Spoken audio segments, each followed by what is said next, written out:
Hello everyone, आज हम discuss करेंगे human values in management. Management में ह्यूमन वैल्यूज़ क्या रोल प्ले करती हैं। सबसे पहले बात करते हैं मैनेजमेंट की। मैनेजमेंट क्या है? Management is the professional administration of business concern और पब्लिक अंडरटेकिंग्स। पब्लिक अंडरटेकिंग्स और बिजनेस कंसर्न में जो चीज़ें आती हैं होता है बिजनेस, इंडस्ट्रीज, ठीक है, प्रोजेक्ट आते हैं, प्रोडक्शन का काम होता है, quality, supply chain, personal and financial and house hold sector से ये रिलेटेड होता है। तो जेनरिक रिक्वायरमेंट की बात करें तो जो मैनेजमेंट है वो फैसिलिटेट करता है डिजायर्ड गोल को अचीव करने के लिए विद ऑप्टिमल मैनर। मीन्स कम से कम साधनों से जो है अधिक से अधिक रिटर्न लेने में हमें जो है वो हेल्प करता है मैनेजमेंट। उसके बाद डिस्कस करते हैं इस डायग्राम की हेल्प से मैनेजमेंट के रोल को। तो मैनेजमेंट जो है एक बिग रोल प्ले करता है किसी भी ऑर्गेनाइजेशन के ऑब्जेक्टिव को अचीव करने के लिए। कैसे, आइए देखते हैं। जैसे कि ये विदाउट मैनेजमेंट हम बात कर रहे हैं इस डायग्राम में। इसमें क्या है, ये प्रोड्यूसर है और इसने इनपुट लगाई और इनपुट को लगाने के बाद ये इसकी आउटपुट आई। और यहाँ पे जो है विद मैनेजर क्या हुआ, वही इनपुट थी जो पहले थी, वही अब इनपुट है। इसी इनपुट पे जो है मैनेजर्स ने जो आउटपुट है वो आपको इतनी रिटर्न करके दी जो कि इससे जो है वो ज़्यादा है। तो ऐसा क्यों हुआ? क्योंकि इसने जो है सिस्टमेटिकली जो है साधनों का इकोनॉमिकल यूज़ किया। उसके बाद यहाँ पे हमें जो है मैनेजर्स की इंपॉर्टेंस का पता चल गया। इस डायग्राम से बात करते हैं कि मैनेजर्स को क्या अच्छा बनाता है। ठीक है, what makes a good manager? Skills. ठीक है, किसी पर्सन में अच्छी स्किल्स होंगी, जब वो काम कर रहा है तो वो उसकी जो पर्सनैलिटी को है और वर्किंग स्किल्स को निखारती हैं। ये स्किल्स जो है फाइनेंशियल हो सकती है, इंजीनियरिंग हो सकती है, marketing, administrative, interpersonal relationship, public relation और कम्युनिकेशन से रिलेटेड हो सकती हैं। ठीक है, ये सारी स्किल्स जिस पर्सन में होंगी वो पर्सन जो है गुड मैनेजर की कैटेगरी में आ जाता है ऑटोमेटिकली। बात करते हैं वैल्यूज़ की। तो वैल्यूज़ जो हैं वो डिफ्रेंशिएट करती है किसको? डिज़ायर्ड को और डिज़ायरेबल को। आप क्या चाहते हैं, ठीक है, आपने क्या चाहा और आपने क्या जो है वो पाया। डिज़ायर्ड क्या सोच रहे थे और डिज़ायरेबल क्या सोचा जा सकता था, इन दोनों के बीच में डिफरेंस करती है। और उसके बाद जो है ये डी इलेक्टेबल और इलेक्टेबल के बीच में जो है वो डिफरेंस करती है। उसके बाद प्रेय और श्रेय, मीन्स क्या होना चाहिए और कितना किया जा सकता है, इन दोनों के बीच में जो है डिफरेंस जो पर्सन जो है वो कर लेता है। ठीक है, वो जो है एक अच्छा मैनेजर होता है। टिपिकल ऑर्गेनाइजेशनल वैल्यूज़ की अगर हम बात करें तो दो जो है कंट्रीज़ की हमने कंपनीज़ को लिया।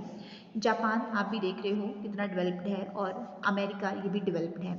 लेकिन जापान में जितने भी वर्कर्स होते हैं वो जो है वो बहुत ही ऑनेस्टी के साथ काम करते हैं। वहाँ बाढ़ भी आ जाती है लेकिन फिर भी इतनी बाढ़ होने के बाद और इतना वहाँ पे नुकसान होने के बाद वो जो है ऑटोमेटिकली खुद को जो है वो फिर से उसी पोजीशन पे ला देते हैं। क्यों? क्योंकि वो ह्यूमन वैल्यूज़ को ज़्यादा प्रेफरेंस देते हैं। और यहाँ पे ऐसा कुछ नहीं होता है, सच एज लॉस यहाँ नहीं आता है अमेरिकन कंपनीज में। तब भी देखिए कि यहाँ पे जो है बराबर दोनों की रिटर्न रहती है।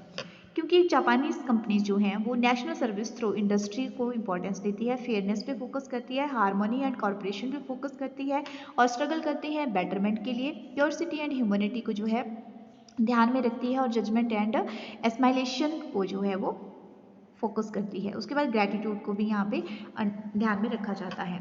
उसके बाद अमेरिकन कंपनीज की बात करते हैं तो ये बीइंग द बेस्ट बनने पे जो है फोकस करती है, इंपॉर्टेंस देती है एग्जीक्यूशन को और इंपॉर्टेंस देती है इंडिविजुअल्स को और सुपीरियर क्वालिटी ऑफ सर्विसेज पे जो है फोकस करती है कि क्वालिटी ऑफ सर्विस जो है सुपीरियर होनी चाहिए। Organisation should be innovative, innovation के ऊपर फोकस करती है और एनहांस करती है कम्युनिकेशन के ऊपर, लेकिन कम्युनिकेशन कैसा होना चाहिए? इनफॉर्मल। ठीक है, उसके बाद जो है इम्पोर्टेंस टू इकोनॉमिक ग्रोथ। तो दोनों की जो है वो पर्टिकुलर आप देखो कि इनकी जो वैल्यूज़ इन ऑर्गेनाइजेशन जो फॉलो की जाती हैं वो अलग अलग हैं। लेकिन यहाँ क्या है, यहाँ एथिक्स को ज़्यादा इंपॉर्टेंस दी गई है जापानीज़ में। तो आप देखो कि वो इस इम्पॉर्टेंस की वजह से जो है वो खुद को जो है वो अमेरिका के बराबर ले आए हैं। देख दोनों कंट्रीज़ की वर्किंग में कितना डिफरेंस है।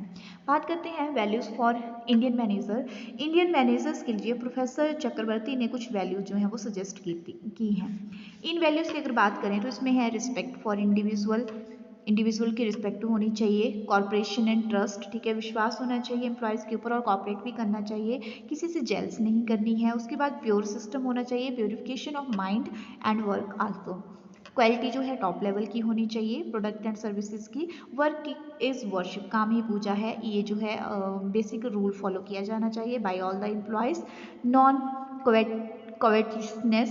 कोवेटिसनेस की बात करें तो इसमें जो है पर्टिकुलर एक दूसरे के साथ जो है जेलसी नहीं रखनी है। एथिकल एंड मॉरल साउंडनेस, ठीक है। Self discipline and self restrain. उसके बाद कस्टमर में सेटिस्फेक्शन होनी चाहिए, क्रिएटिविटी के ऊपर फोकस करना चाहिए और इंस्पायरेशन को जो है ध्यान में रखना चाहिए, अदर्स को जो है इंस्पायर करना चाहिए काम करने के लिए। उसके बाद बात करते हैं कि सेल्फिश के लिए जो है अपनी सेल्फिश को ध्यान में रख के कोई काम नहीं करना है, ये वैल्यूज़ उन्होंने सजेस्ट करी थी। Most crucial requirement for a good manager, एक गुड मैनेजर के लिए जो है जो मेनली एक क्रूशियल रिक्वायरमेंट रहती है वो होती है टेक्निकल स्किल्स की। उसके बाद इकोनॉमिटी ऑफ माइंड मीन्स समानता, ठीक है। और इसमें जो है पॉजिटिविटी के साथ उसको चलना चाहिए। बात करते हैं essence of spiritual development, spiritual development भी उसमें होनी चाहिए। Difficulties in living unto these values, अगर इन वैल्यूज़ को जो है वो ऑर्गेनाइजेशन में फॉलो नहीं करता है पर्टिकुलर मैनेजर, तो उसको ऑर्गेनाइजेशन में रहना मुश्किल हो जाएगा। बात करते हैं value conflict in daily and professional life. Value conflict कि मैं अगर यहाँ बात करूँ कि हमें बोला जाता है कि आपको ये करना चाहिए, ठीक है, आपको ये वैल्यूज़ फॉलो करनी चाहिए, लेकिन हम ना चाहते हुए भी जो है उन वैल्यूज़ को फॉलो नहीं कर पाते हैं प्रोफेशनल लाइफ में। जैसे कि सच्चाई, तो सच्चाई हमें जो है हमेशा सच बोलना चाहिए। तो देखिए सम टाइम क्या होता है, हम फ़ोन कॉल को अवॉइड कर देते हैं, मीन्स हम इससे पीछे हट रहे हैं, ठीक है। उसके बाद बैकबाइटिंग कर देते हैं, हमें काम करते टाइम जो है कोई बात बुरी लग जाती है तो हम अदर्स के साथ जो है उस बात को शेयर कर देते हैं। उसके बाद ऑनेस्टी, हमें बोला जाता है कि बी ऑनेस्ट एट वर्क, लेकिन जब भी हम बाइंग एंड सेलिंग करते हैं एक घर की तो आप देखिए कि हम जो है वहाँ बार्गेनिंग एट्सेट्रा, ठीक है। उसके बाद इलेक्ट्रिसिटी बिल में और प्रॉपर्टी के टैक्स में कुछ लोग जो हैं वो टैक्स इवेजन करते हैं, कर चोरी करते हैं, तो ये बातें यहाँ पे जो है ऑनेस्टी को इग्नोर कर देती हैं।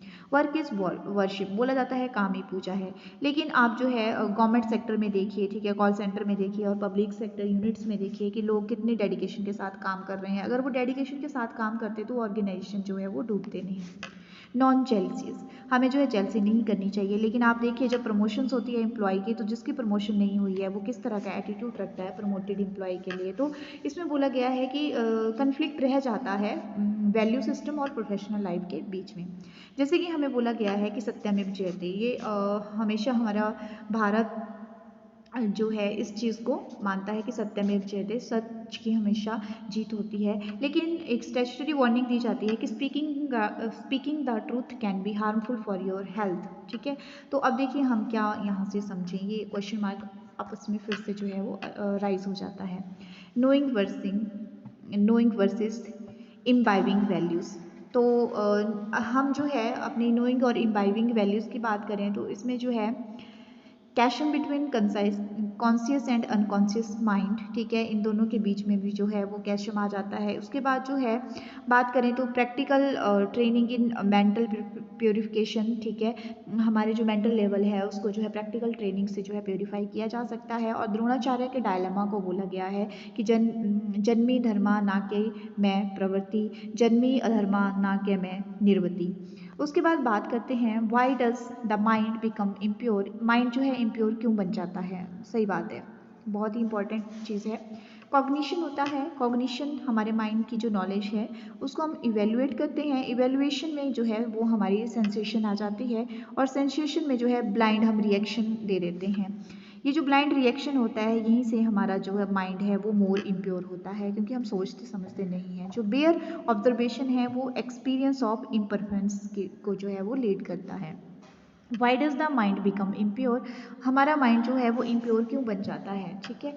तो इसमें अगर हम देखें तो हमारी जो फर्स्ट आता है जनरल परसेप्शन, हम जो है वो चीज़ों को परसेप्ट कर लेते हैं, जैसे कि हम when we come in contact with anyone unpleasant what we dislike, ठीक है, जब हम किसी के कांटेक्ट में आते हैं जिसके साथ हम कांटेक्ट में नहीं आना चाहते हैं तो हम क्या हो जाते हैं, गुस्सा हो जाते हैं, ठीक है।